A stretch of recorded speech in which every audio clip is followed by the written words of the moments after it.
శ్రీకాకుళం నగరంలోని గొంటివీధి ప్రభుత్వ పాఠశాలలో చదువుతున్న విద్యార్థులకు విద్యార్థి మిత్ర కిట్లను స్థానిక టీడీపీ నాయకులు శుక్రవారం పంపిణీ చేశారు.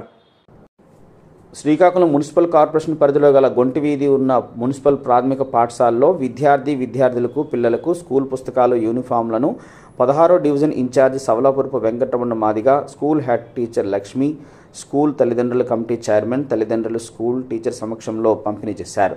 ఈ సందర్భంగా రమణ మాదిగ మాట్లాడుతూ ఆంధ్రప్రదేశ్ ముఖ్యమంత్రి నారా చంద్రబాబు నాయుడు ప్రజలకు ఇచ్చిన మాట ప్రకారం స్కూల్ ఓపెనింగ్ టైంలో తల్లికి వందనం పేరున ఓ ఇంట్లో ఎంతమంది చదువుతున్న పిల్లలు ఉంటే అందరికీ ఒక్కొక్కరికి 13,000 చొప్పున తల్లి అకౌంట్లో డబ్బులు వేయడం జరిగిందని తెలిపారు.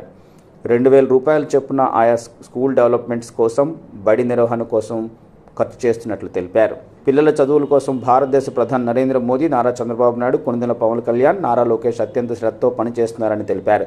కార్యక్రమంలో స్కూల్లో వంట తయారీ, భోజనాల వద్ద పిల్లలకు సంరక్షణ కోసం 2 ఆయా కోసం పిల్లల తల్లిదండ్రులు వారికి నచ్చిన వ్యక్తిని ప్రజాస్వామ్య పద్ధతిలో ఎన్నుకోవడం జరిగిందన్నారు.